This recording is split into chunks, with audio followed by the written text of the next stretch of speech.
অনুব্রত মণ্ডলের বাড়িতে মন্ত্রী চন্দ্রনাথ সিনহা। অনুব্রতর বাড়িতে সিউড়ির বিধায়ক বিকাশ রায়চৌধুরী। কেষ্টর বাড়িতে ঢুকতে দেওয়া হলো না দুজনকেই।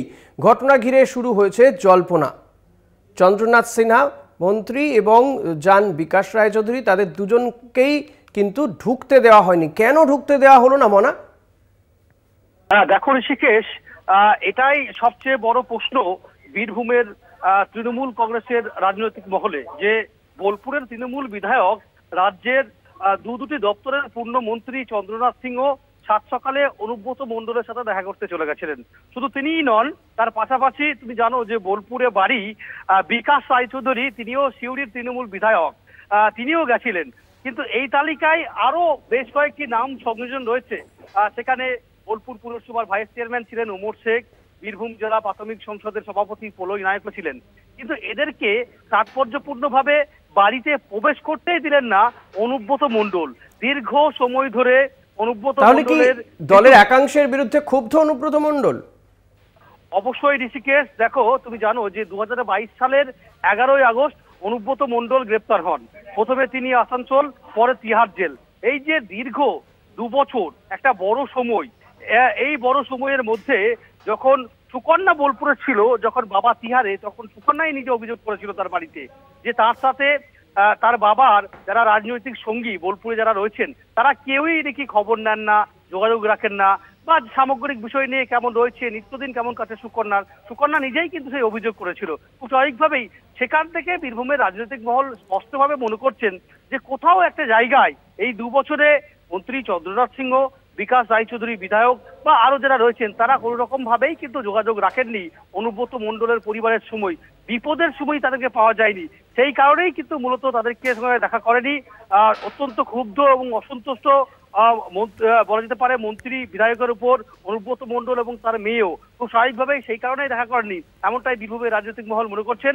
এবং এই ঘটনা সামনে আসতেই তুমি জানো যে ইতিমধ্যেই গোটা জেলা জুড়ে কিন্তু একটা শোরগোল পড়েছে, সেটা কিন্তু বলা যেতে পারে। এবং দেখো অবশ্যই আমরা এই বিষয় নিয়ে মন্ত্রী চন্দ্রনাথ সিংহের সঙ্গে কথা বলেছিলাম। তিনি একেবারেই মুখে কুলু পড়েছেন, তিনি কিছু বলতেই চাইছেন না। বিকাশ রায়চৌধুরীও বলছেন যে উনি এই মুহূর্তে যেহেতু একটা দীর্ঘ পথ তিনি অতিক্রান্ত করে এসেছেন, ফলে তিনি অসুস্থ, তিনি একটু শারীরিকভাবে কিছুটা হলে ক্লান্ত আছে, পরে আমরা দেখা করবো, কৌশলগতভাবে এড়িয়ে গেছেন। কিন্তু এই মুহূর্তে অত্যন্ত গুরুত্বপূর্ণ এবং বড় বিষয় যে অনুব্রত মণ্ডল বিশেষ করে যে এদের উপর ক্ষুব্ধ এবং অসন্তোষজনক একটা ব্যাপার পরিবেশ রয়েছে, সেটা কিন্তু বলা যেতেই পারে। তবে অবশ্যই ঋষিকেশ, এখান থেকেই দাঁড়িয়ে আগামী দিনে আগামী সময়ে বীরভূমের যে রাজনৈতিক মহল, বিশেষ করে শাসক দলের এই বীরভূমের যে রাজ্যপাট কিভাবে পরিচালনা হবে, এটা একটা বড় প্রশ্ন। তার কারণ তুমি জানো যে অনুব্রতর যেদিন মানে এর পাশাপাশি আর একটা বিষয়, অনুব্রতহীন বীরভূমে দায়িত্ব তৃণমূল কংগ্রেসে কার্যত সামলেছেন কাজল শেখ। যে কাজল শেখ অনুব্রত থাকাকালীন কার্যত তিনি শীত ঘুমেছিলেন, সেই কাজল শেখ এখন কি বলছেন? দেখো কাজল শেখের সাথে আমাদের কথা হয়েছে। কাজল শেখ বীরভূম জেলা পরিষদের সভাধিপতি, পাশাপাশি তিনি বীরভূম জেলার দলগত পদে রয়েছেন। তিনি জেলা তৃণমূল কোর কমিটির সদস্য। তিনি আজকে মুখ্যমন্ত্রীর প্রশাসনিক বৈঠকে তাকে দেখা যাচ্ছে, তিনি বৈঠকে ছিলেন। বীরভূম জেলার বন্যা পরিস্থিতি নিয়ে পর্যালোচনা করেছেন, মুখ্যমন্ত্রী মিটিং অ্যাটেন্ড করেছেন। তার সঙ্গে আমরা কথা বলছিলাম অনুব্রত মণ্ডল নিয়ে। তিনি যেটা বলছেন যে কেষ্ট মণ্ডল এবং কাজল শেখের সম্পর্ক হচ্ছে দাদা ভাইয়ের। সকাল থেকে যাইনি আমি, তার কারণ একটাই, মুখ্যমন্ত্রী এসেছিলেন, একটা ইম্পর্টেন্ট বিষয়, গুরুত্বপূর্ণ বিষয়, তাই যায়নি। দাদার সঙ্গে ভাই দেখা করবে, তার জন্য ঢাক ঢোল করে পিটিয়ে যাওয়ার কোনো প্রয়োজন নেই। দেখা যাক, ধন্যবাদ মোনা।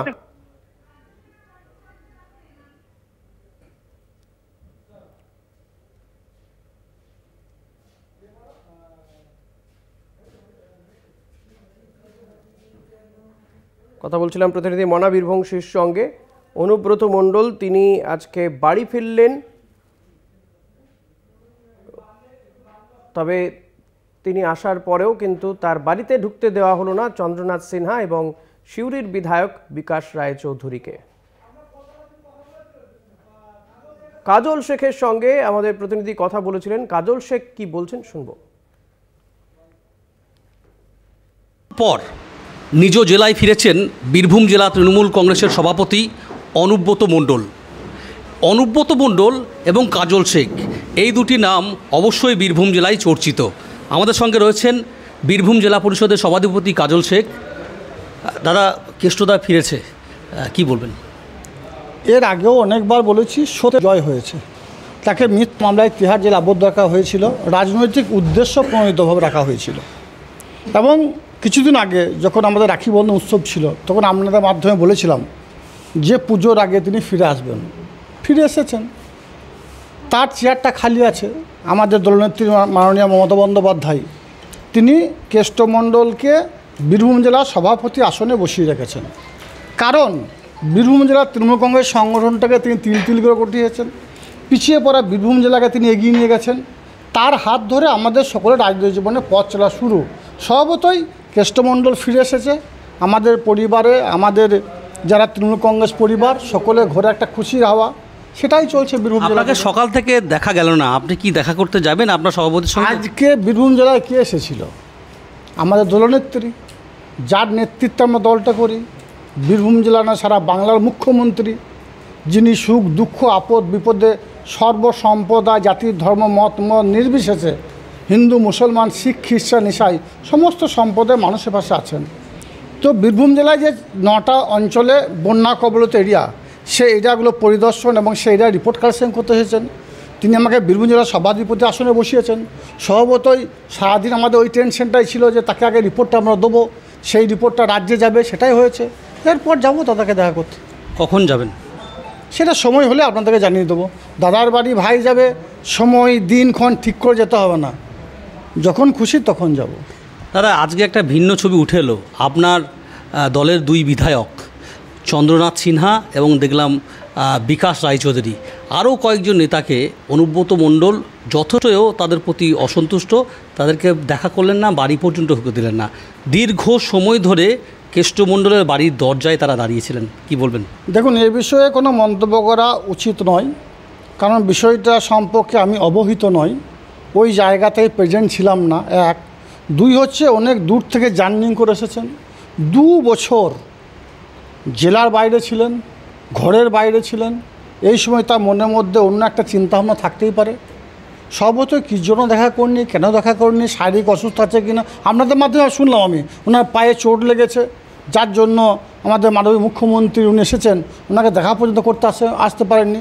সর্বতই শারীরিক অসুস্থতার কারণে হতে পারে। কারণটা আমি কিছু বলতে পারবো না, সেটা একমাত্র উনিই বলতে পারবেন। জেলা সভাপতি এলেন, তাহলে কোর কমিটির কি ভবিষ্যৎ?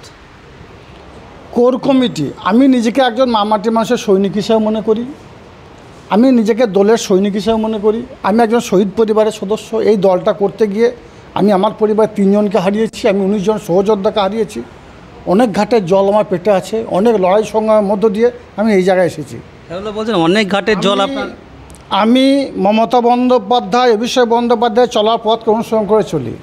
অন্যায় অত্যাচার অবিচার হতে দেখলেই কাজল শেখ চুপ করে বসে থাকে না, এটা একদিন করে এসেছি। সর্বতই রাজ্যের দলনেত্রী, আমাদের মুখ্যমন্ত্রী মাননীয় মমতা বন্দ্যোপাধ্যায় আমাকে বীরভূম জেলার সভাধিপতি আসনে বসিয়েছেন। সুতরাং সারা বীরভূম জেলার উন্নয়নের স্বার্থে সবসময় নিজেকে নিয়োজিত রাখি। আমি নিজেকে একজন দলের সৈনিক হিসেবে মনে করি, কর্মী হিসেবে মনে করি। কোর কমিটির সদস্য থাকলাম কি থাকলাম না, এটা আমার কাছে বড় বিষয় নয়। আমার কাছে বড় বিষয় হলো আমি মানুষের হয়ে কতখানি কাজ করতে পারছি। এখন দেখতে পাচ্ছেন সারা বীরভূম জেলার জলের তলায় ছিল, তখন যতটা সম্ভব পেরেছি মানুষের পাশে গিয়ে থাকার চেষ্টা করেছি। এটাই মাননীয় মুখ্যমন্ত্রী মাননীয় মমতা বন্দ্যোপাধ্যায়, অভিষেক বন্দ্যোপাধ্যায় আমাদের শিখিয়েছেন, সেটাই আমরা করছি, মানুষের পাশে থাকা, মানুষের কাজ করা। এর বেশি কিছু চাই না। সাংগঠনিক বিষয় নিয়ে মুখ্যমন্ত্রীর সঙ্গে কথা হলো না? আজকে উনি সাংগঠনিক কোনো বিষয় নিয়ে আলোচনা করেননি, পরিষ্কারভাবে আমাদের মাধ্যম দিয়েও জানিয়ে দিয়েছেন। দলটা চলবে কীভাবে তাহলে আগামী দিনে? রাজ্য নেতৃত্ব যে নির্দেশ দেবে সেই নির্দেশ মতো দল চলবে। দল তো চলছে, 21-এ নির্বাচন করেছি আমরা, টিম অনুব্রত দেখিয়ে দিয়েছি। বীরভূম জেলার 19টা পঞ্চায়েত সমিতি তৃণমূল দখলে, 52টা জেলা পরিষদের মধ্যে 51 জেলা পরিষদ তৃণমূল দখলে, 167 গ্রাম পঞ্চায়েতের মধ্যে 161 তৃণমূল দখলে দেখিয়ে দিয়েছি। 24-এ নির্বাচন দেখিয়ে দিয়েছি। 2টো লোকসভা কেন্দ্র, একটা সাংসদ অসিত মাল 3 লক্ষ ভোটের বেশি ব্যবধানে জয়যুক্ত হয়েছে, আর একটা লোকসভা কেন্দ্রে শতাব্দী রয় 2 লক্ষ ভোটের ব্যবধানে জয়যুক্ত হয়েছে। দেখিয়ে দিয়েছি বীরভূম জেলায় তৃণমূল ছাড়া অন্য কোনো দল নেই। বীরভূম জেলায় একটাই দল, তৃণমূল কংগ্রেস দল, একটাই গ্রুপ, সেটা মমতা বন্দ্যোপাধ্যায় গ্রুপ, একটাই গ্রুপ, সেটা হচ্ছে অভিষেক বন্দ্যোপাধ্যায় গ্রুপ। বীরভূম জেলাতে এছাড়া অন্য কিছু নেই, বাকিদের কোনো অস্তিত্বই নেই। একেবারে আমরা কথা বলছিলাম বীরভূম জেলা পরিষদের সভাধিপতি কাজল শেখের সাথে। বীরভূম থেকে মনা বীরবংশী, কলকাতা টিভি।